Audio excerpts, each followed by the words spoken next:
ამერიკული სანქციების წრე ფართოვდება უკვე ბიძინა ივანიშვილთან დაკავშირებული პირების კომპანიებსაც შეერთებულმა შტატებმა უკრაინაში ომის გამო რუსეთთან დაკავშირებულ ასობით ადამიანსა და კომპანიას დაუწესა ახალი სანქციები. მათ შორის არის პუტინთან და ივანიშვილთან დაახლოებული ვლადიმერ ევტუშენკოვის მიერ დაფუძნებული კომპანიას სისტემა. ევტუშენკოვთან ბიძინა ივანიშვილის სატელეფონო საუბრის ჩანაწერი თვეების წინ გავრცელდა ინტერნეტში და მისი ავთენტურობა რუსმა ბიზნესმენმა ფორმულასთანაც დაადასტურა. ჩანაწერიდან გაჩნდა ვარაუდი, რომ ევტუშენკოვი მაშინ ივანიშვილს სანქციების გვერდის ავლით მოქმედებას თხოვდა. კომპანიას სისტემაში მუშაობდა დავით ხიდაშელიც. ახალი სანქციების საფრთხეებზე ლუკა ხაჩიძე მუშაობს. საქართველოში ევტუშენკოვის დაფუძნებული კომპანიის სანქცირება ყველაზე დიდი თავის ტკივილი ივანიშვილისთვის იქნება, ამბობენ ოპოზიციონერები და იხსენებენ სწორედ სისტემას დამფუძნებლის და ოცნების დამფუძნებლის მჭიდრო თანამშრომლობას, პარტნიორობას და მეგობრობას.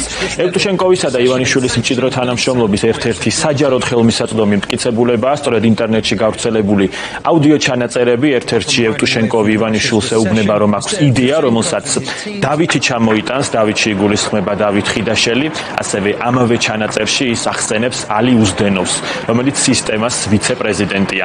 მეორე ჩანაწერში კი ევტუშენკოვს ივანიშვილი ეუბნება, რომ მისი წარმომადგენელი პრემიერთან ირაკლი ღარიბაშვილთან გაუშვა. სისტემას სანქცირებაზე გულგრილი ვერ იქნება ვერც დავით ხიდაშელი, რომელსაც ოპოზიცია უწოდებს მინი ოლიგარქს და რომელიც სისტემაში მუშაობდა არაერთი წელი. არაერთი ცნობით ის ისევ რჩება ამ კომპანიის წიაღში, თუმცა ოფიციალურად გაფორმებულია სხვა კომპანიის მენეჯმენტში. ჩვენი დასავლელი მეგობრები იქნება ეს ბიძინა ივანიშვილი თუ იქნება ნებისმიერი სხვა საქართველოს მოქალაქე. გადაწყვეტილებას სანქციების შესახებ მიიღებენ მხოლოდ იმ შემთხვევაში, თუ ექნებათ ამისი საფუძველი, ამის მტკიცებულებები და ამისი არგუმენტები. სხვა შემთხვევაში ამ გადაწყვეტილებას არ მიიღებენ. ეს არის ყველაზე მნიშვნელოვანი. დასავლური სანქციები არის შეუქცევადი პროცესი და როგორც ჩანს, პირთა წრე, რომელიც ჩართულია ტერორისტის პუტინის მხარდაჭერაში ფართოვდება. და ეს პირთა წრე უახლოვდება საქართველოში ბიძინა ივანიშვილის ოლიგარქიულ კლანს.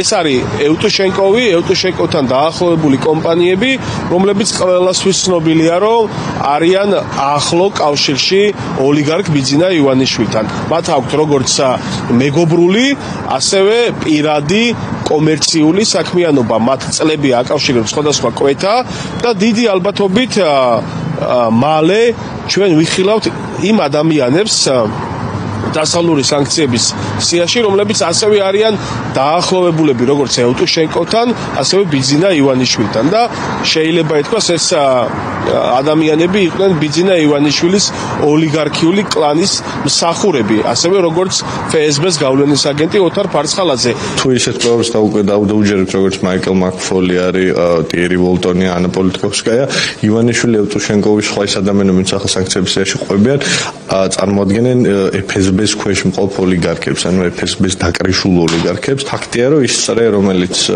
იქორება ახლა ევტუშენკოვის გარშემო, აქ დიდი შანსია, რომ მოყვეს ივანიშვილიც, იმიტომ რომ კავშირები საქართველოსა და რუსეთს შორის სწორედ ამ ივანიშვილის FSB-ს ხაზზე გადის. პირველ შესახებად უნდა იყოს ბიძინა ივანიშვილისთვის, ქართული ოცნება არც მალავდა, რომ ევტუშენკოვი და ივანიშვილი არიან მეგობრები, პირადად კობახიძეს აქვს ეს ნათქვამი, ასევე ხელისუფლებასთან დაახლოებული, ანუ ბიძინა ივანიშვილის მინი ოლიგარქს უწოდებს დავით ხიდაშელი, რომელიც მათ შორის ღარიბაშვილს ვიზიტებზე დაუკვეველი სტატუსით ახლავს ხოლმე გახსოვთ იორდანიაში იყო, მას შუქნიდნენ მიწებს, რაჭის მესამედი აჩუქეს, რიყის ოლქები და ასე შემდეგ პრაქტიკულად აჩუქეს და დაახლოებული არის ქართულ ოცნებასთან.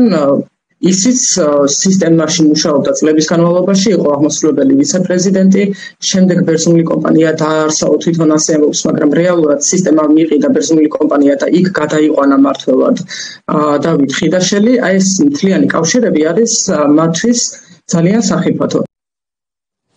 ამერიკის შეერთებულ შტატებამდე ევტუშენკოვის დაფუძნებული სისტემა დაასანქცირა დიდმა ბრიტანეთმა, სწორედ ამის შემდეგ დატოვა ევტუშენკოვმა კომპანიის საბჭოს თავმჯდომარის პოზიცია.